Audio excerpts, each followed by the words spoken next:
Bienvenidos y bienvenidas a una nueva emisión de Panorama Latam. Mi nombre es Horacio Vera, soy periodista de la agencia CMA y en esta oportunidad cuento con la presencia de Santiago Manunquian, que es jefe de research de Ecolatina. Hola Santiago, ¿cómo estás? Hola, ¿cómo estás? Muchísimas gracias por la invitación. Bueno, en primer lugar me gustaría que desde el panorama que manejan ahí en Ecolatina nos puedas compartir sobre los escenarios que se están armando ahora en lo electoral. Estas acusaciones cruzadas que existen entre el Juntos por el Cambio, por ejemplo, sobre la deuda en pesos, que se está acumulando para mitad de año, los manejos de las políticas económicas dentro del Frente de Todos, con Sergio Massa como el ministro de Economía que vino a salvar el gobierno el año pasado. ¿Qué análisis ustedes hacen desde Ecolatina? Bueno, sí, claramente desde la asunción de Sergio Massa, el gobierno logró de alguna forma dotar de mayor respaldo político a la conducción de la economía, permitiendo un mayor grado de cohesión en la toma de decisiones, para poder imprimirle algo que le estaba faltando al gobierno, que era coordinación, efectividad y agilidad en la gestión de la política económica. Entonces, este giro pragmático logró ponerle fin a esa lógica de cortocircuitos que mantenían muy elevada la incertidumbre y obturaban el rumbo económico, y esto permitió desactivar en el corto plazo una crisis cambiaria desordenada que parecía inminente y aportó un alivio en los frentes fiscal, financiero y cambiario. Y el set de política económica que está llevando adelante el gobierno fue ratificado no solo por la exministra Bataki, sino también por Massa como la hoja de ruta a seguir, no necesariamente por convicción, sino más que nada por los limitantes que impone la realidad. Entonces lo que vimos es que los riesgos de un empeoramiento agudo del escenario nominal volvieron a ordenar las diferencias en el interior de la coalición de gobierno, con un ministro que está desplegando sin demasiadas objeciones por parte de otros miembros de la coalición medidas que meses atrás parecían impracticables por sus costos políticos, ¿no? Fuertes subas de las tasas de interés, aceleración en la suba de las tarifas de servicios públicos, una marcada reducción del gasto público, como vimos en la segunda parte del año pasado, y una presentación de un presupuesto 2023 también de ajuste fiscal. Y esas medidas fueron complementadas por lo que estamos viendo es un alineamiento de las variables nominales, ¿no? La tasa de interés en términos reales positiva, un ritmo de depreciación del tipo de cambio oficial que deja de convalidar un atraso creciente del tipo de cambio e intenta alinearse un poco más con la inflación justamente, y continuas intervenciones también del Banco Central en el mercado de deuda en pesos que contribuyen de alguna manera a estos favorables canjes de deuda del Tesoro que estamos viendo. Eh, Ahora bien, las bases sobre las cuales se sostiene esta mayor parsimonia que vimos desde la última parte del año pasado siguen siendo muy vulnerables, y el gobierno, de cara al año electoral, comenzó con un escenario macroeconómico que está mostrando crecientes tensiones, ¿no? Que afectan a las distintas patas de lo que podríamos llamar el plan Massa. El año comenzó claramente con una inflación que detuvo el derrotero bajista que estaba mostrando en la última parte del año pasado y que tanto destaca el ministro, obligando al Banco Central justamente a acelerar el crawling peg del tipo de cambio oficial y presionando a la alza las tasas de interés. Por otro lado, tras 5 meses de fuerte reducción real de los gastos primarios, estos crecieron fuertemente en enero y eso deterioró mucho el resultado primario. Y más importante aún, te diría, el otro frente, que es el principal talón de Aquiles, te diría, del plan económico del gobierno, que es el frente cambiario. Bueno, el Banco Central perdió en sus operaciones en el mercado cambiario 1.100 millones en enero y febrero, en un marco muy complejo para el frente cambiario porque hay una sequía que afecta claramente la producción agrícola este año y no es compensada por mayores precios internacionales, esa caída en los volúmenes, como sí ocurrió en los últimos 2 años. Em, y eso lo que hace es agudizar la merma esperada en el ingreso de divisas por el principal canal, ¿no? Que tiene Argentina de divisas comerciales, que es el agro, y fuerza al gobierno de alguna manera a administrar todavía más esa escasez de divisas, y eso reduce la expansión potencial del PBI. Entonces el gobierno va a encarar estos próximos meses de cara a las elecciones con una economía que se frena, con una inflación que persiste en niveles muy, muy elevados y con claramente un escenario que se va configurando muy complejo, ¿no? Para estas aspiraciones electorales del gobierno. En ese marco empiezan a aparecer algunos problemas asociados a la transición electoral, ¿no? Un poco yendo a tu pregunta, algunos cuestionamientos por parte de la oposición respecto a la bomba que la denominación que utiliza la oposición para referirse a el elevado nivel de vencimientos de deuda en pesos que tiene el Tesoro Nacional, sobre todo en el segundo trimestre de este año, donde los vencimientos superan los 2 billones de pesos, que si bien en términos totales no es una deuda muy elevada, sí genera una fuerte incertidumbre porque acá creemos que no va a depender únicamente de lo que diga o haga este gobierno, sino que también lo que diga o pueda llegar a preanunciar la oposición, ¿no?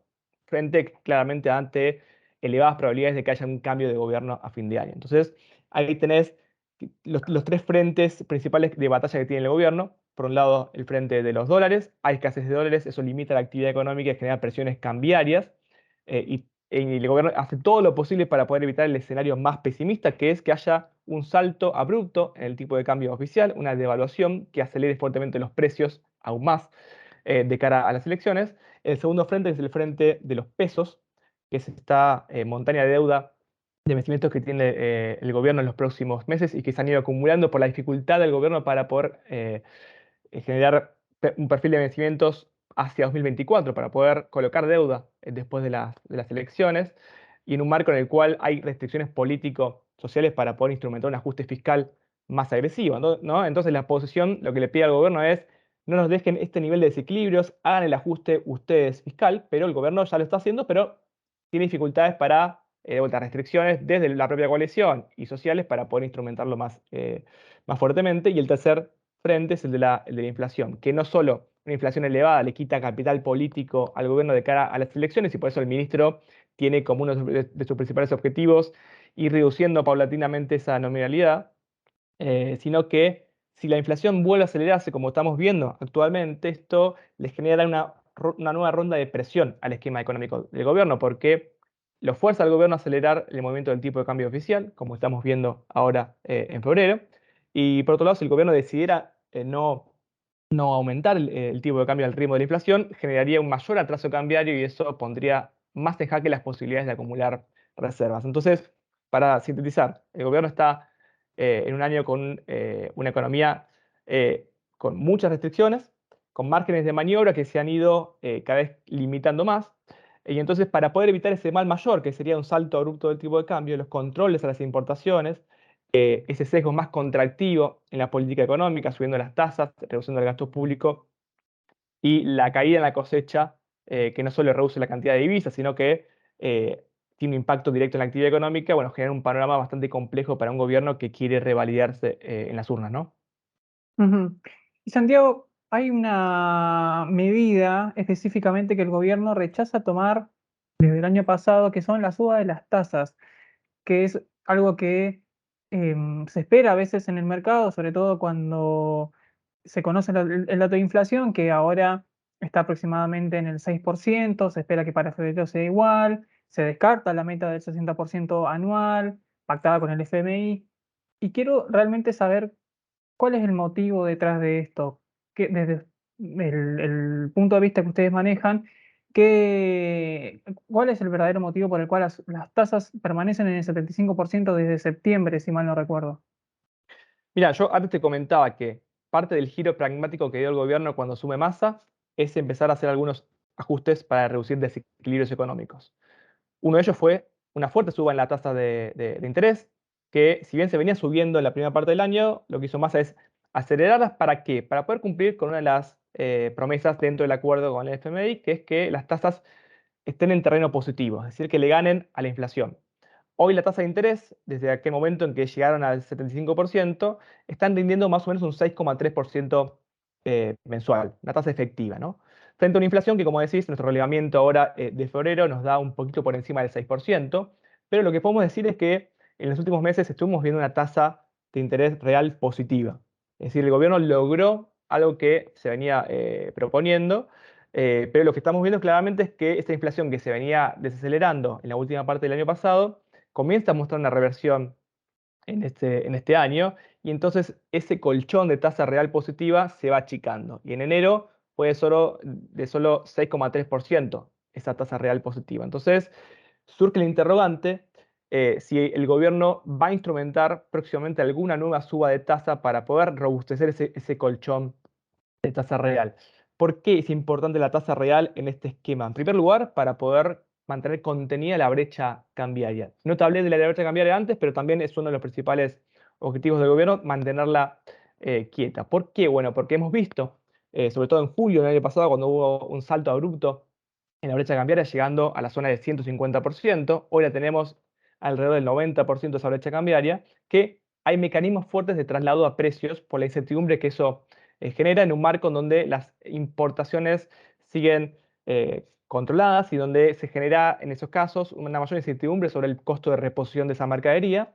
Entonces, un salto en la brecha cambiaria te genera dos efectos básicamente. Uno, te empieza a impactar más en los precios en la economía y por otro lado te frena aún más la liquidación de los exportadores porque aumentan mucho las expectativas de devaluación. Entonces, la suba en la tasa de interés te ayuda de ese punto de vista y te ayuda de otro punto de vista porque remuneras, y asociado también al control de la brecha, remuneras más el ahorro en pesos. Entonces, intentás que la demanda de dinero, la demanda por pesos, aumente y no haya tanta demanda por dólares, que como sabemos en Argentina es la principal fuente de ahorro de los argentinos al pensar en cómo ahorrar. Entonces, en síntesis, hay mayores presiones para que el gobierno instrumente una nueva suba de tasa.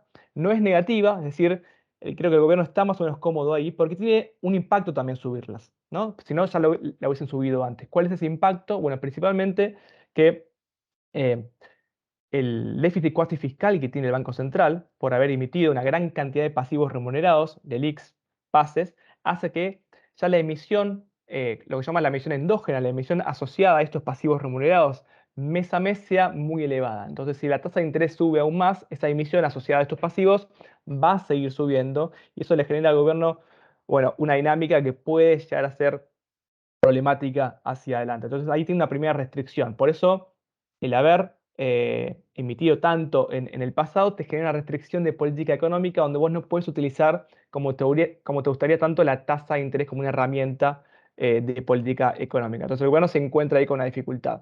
Es cierto también que la tasa de interés puede restringir un poco más la actividad económica porque encarece el crédito al consumo, a la inversión, pero creemos que no es un canal que en Argentina opere muy fuertemente, como ocurre en otros países, porque el crédito a PBI en Argentina es relativamente bajo. Creemos que el principal canal de impacto de subir la tasa es controlar un poco la demanda por dólares y mantener un poco más alineados los incentivos de quienes hacen comercio exterior, ¿no? Para no estar adelantando todo el tiempo compras o retrasando ventas, ¿no? Ujú.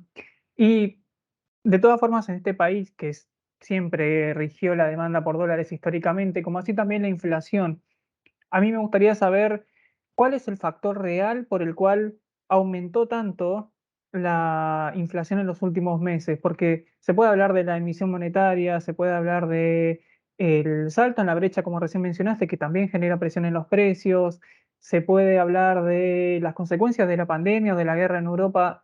Parece que son tantos los factores que presionan en la inflación argentina, en la inflación local. El gobierno, por ejemplo, culpa a las especulaciones, pero me gustaría que me expliques cuál fue el factor que desencadenó una suba en los últimos meses y por el cual el gobierno está luchando constantemente en términos de inflación, me refiero.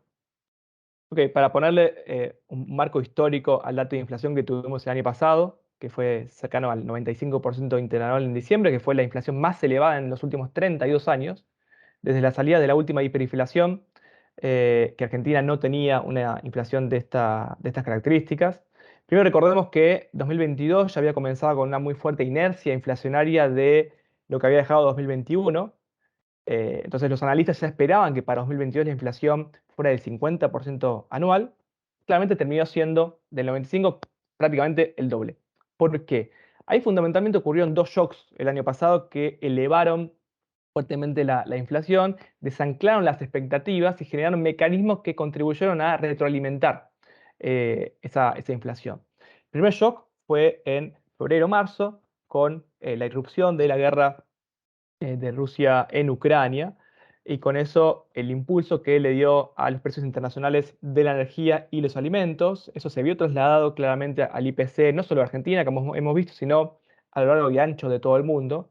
Y ese fue el principal shock que generó un desanclaje de expectativas que se vio claramente en que las paritarias del sector formal en Argentina se fueron ajustando mucho más rápidamente a esa aceleración de los precios que lo que vimos, por ejemplo, en 2018 y 2019, donde hubo un gran ajuste de salarios, eh, donde las paritarias no pudieron seguir a esa aceleración.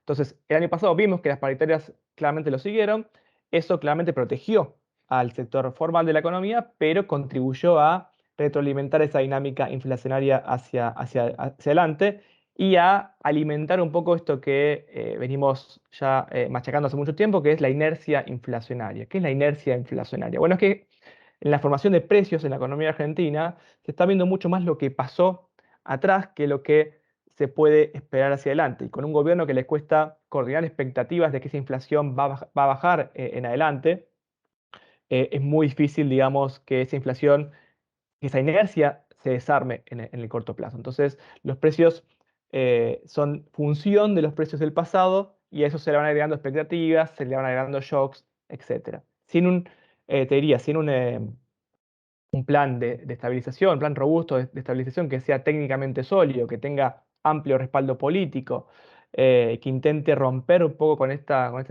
indexación, va a ser muy complejo, ¿no? Poder romper con esta tendencia y creemos que este gobierno no está en condiciones, porque las elecciones son muy prontamente, de poder instrumentar este tipo de acuerdos. El segundo shock, para cerrar un poco lo que fue el capítulo 2022, lo tuvimos en julio, cuando tuvimos la crisis de deuda en pesos y también con un gobierno que no estaba llegando a cumplir con la meta de reservas con el FMI que cerraba en junio. Y tuvimos ahí a principios de julio la renuncia del ex ministro Martín Guzmán, que generó una muy fuerte incertidumbre y tuvimos una aceleración de la inflación al 7,4% en julio, que después en agosto se redujo a cerca del 7%, pero claramente un pico muy elevado de inflación. ¿Por qué? Porque hubo muchos mecanismos preventivos de ajustes de precios, sobre todo en los bienes durables, sobre todo en los bienes con muchos componentes importados, porque justamente lo que te comentaba antes es que había mucha incertidumbre sobre a qué dólar iba a poder yo reponer mi mercadería importada, con unas restricciones hacia importaciones que se fortalecieron en la última parte de junio. Bueno, esos dos shocks de vuelta desanclaron expectativas y generaron una mayor inercia hacia adelante y la inflación terminó el año en el 95%, como comentaba antes. Si querés, hablamos un poco de lo que puede ser las perspectivas para este año también. Perfecto, sí. ¿Qué ustedes esperan para este año en Para este términos año, económicos? en términos de inflación, estamos viendo claramente que va a haber otros factores que van a seguir presionando sobre la inercia inflacionaria que te comentaba antes. En primer lugar, porque a diferencia de otros periodos preelectorales, donde los gobiernos en Argentina suelen desacelerar la suba del tipo de cambio oficial, congelar o mantener eh, con aumentos muy moderados a las tarifas de servicios públicos. En este contexto, de acuerdo con el FMI y desequilibrios muy fuertes, no hay margen para hacer eso. Entonces estamos viendo que el gobierno continúa con esos ajustes de tarifas de servicios públicos, mueve el tipo de cambio oficial más cerca de la inflación. Esos dos elementos te ayudan a ir reduciendo o mantener contenidos los desequilibrios, pero te retroalimentan la dinámica de la inflación. Y eso se le suma algunos impactos que estamos viendo, por ejemplo, con el traslado del precio de la carne vacuna de la hacienda hacia el consumidor final. Un aumento de precios muy relevante que tuvimos en la segunda quincena de enero y que ya lo estamos viendo en los precios ahora en febrero. Algo que ayudó al gobierno, ¿no? El año pasado los precios de la carne vacuna, que son muy importantes en la canasta de consumo en Argentina, subieron muy por debajo de la inflación porque la sequía generó una sobreoferta de carne en el mercado. Aumentó mucho la faena con los productores queriéndose desprender de ganado que estaba sufriendo la sequía y eso se está revirtiendo. Ahora el gobierno está pagando, digamos, los costos de haberse beneficiado claramente el año pasado. Y después hay dinámicas de ajustes salariales en un año electoral que van a seguir. Entonces el gobierno está intentando acordar con algunos gremios una moderación de esas pretensiones salariales porque sabe que es un precio más de la economía y que eso también le puede jugar en contra. Eh, y finalmente las restricciones sobre las importaciones que se han ido fortaleciendo también y las tensiones sobre la brecha cambiaria y las expectativas de devaluación en medio de la transición electoral son otros factores que van a estar jugando. La respuesta del gobierno principal a este problema, ¿cuál es? En primer lugar, es seguir haciendo el ajuste fiscal y monetario, que creemos que va en la dirección correcta, eh, y un amplio set de acuerdos de precios bajo el paraguas de lo que se llama el programa Precios Justos, que se renovaron hace poco y se ampliaron hasta junio inclusive. Si bien son acuerdos más amplios que los que vimos en años anteriores, el gobierno está en una dificultad ahí para poder cumplir eh, su parte de esos acuerdos porque les promete a las empresas garantizarles un acceso mayor a divisas para poder importar y claramente esos dólares escasean. Es difícil que veamos que estén esos dólares en el mercado, entonces es posible que esos acuerdos se vayan resquebrajando en los próximos meses. Y después porque hay productos que difícilmente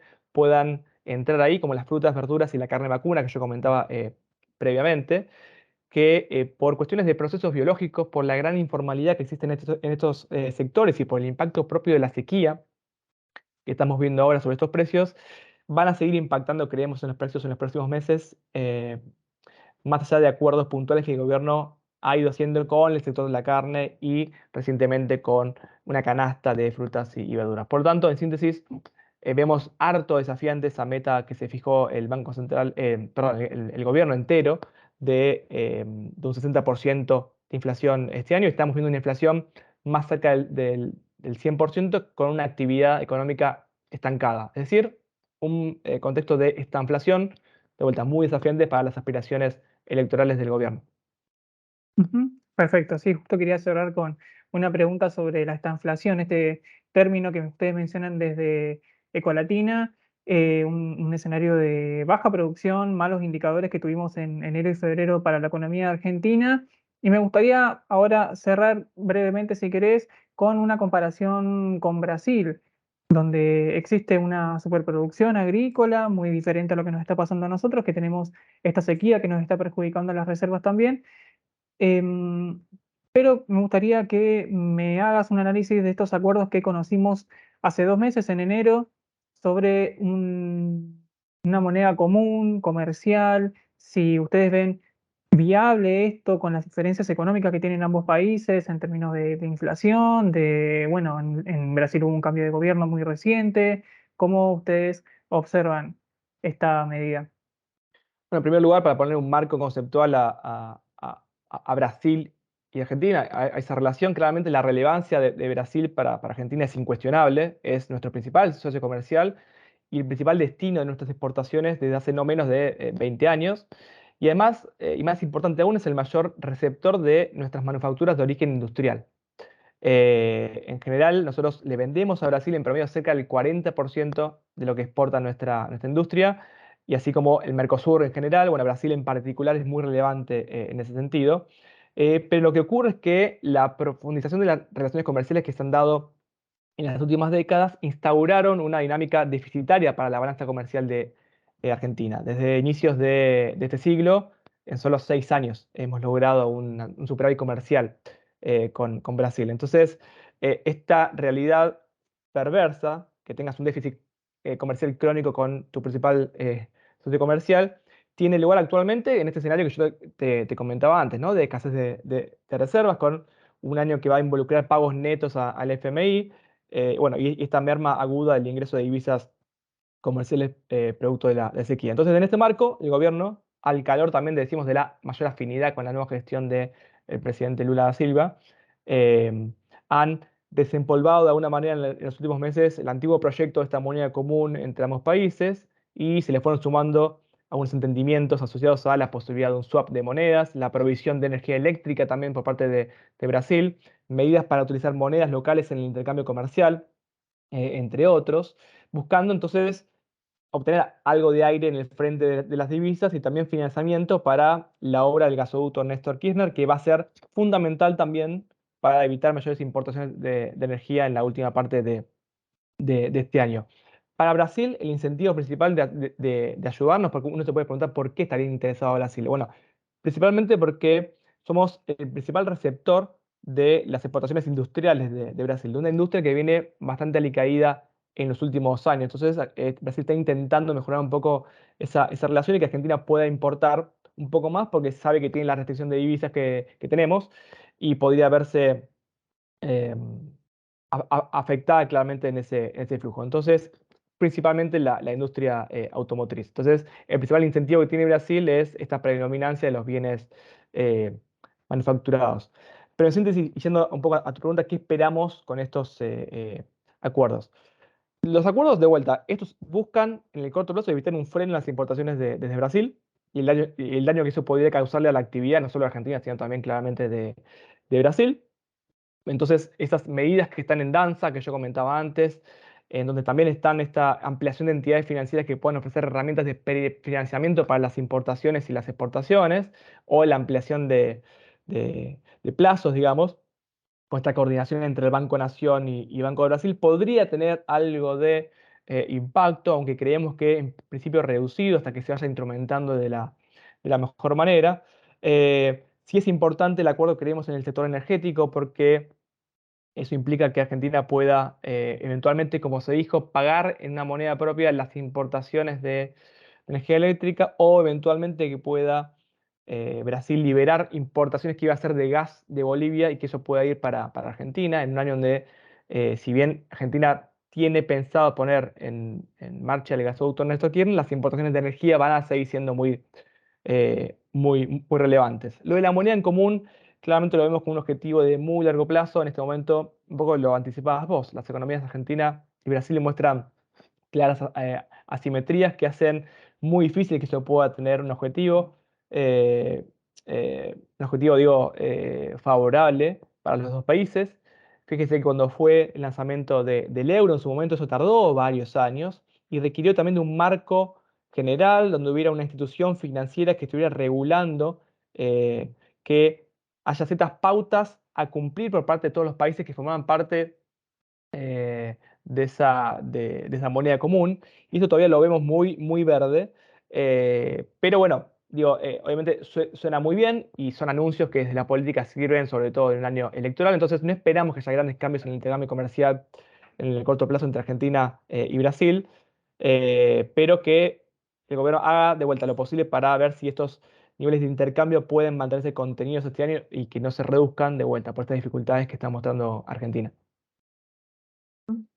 Muy bien, Santiago. Ahora sí podemos cerrar la entrevista. Muchas gracias por el panorama que nos diste, tanto del lado local como de lo internacional con Brasil. Y bueno, esperamos contar con vos para próximas entrevistas cuando nos estemos acercando a la temporada electoral. Un placer, muchísimas gracias por la invitación y estoy disponible cuando ustedes así lo requieran. Perfecto. Hasta luego. Hasta luego.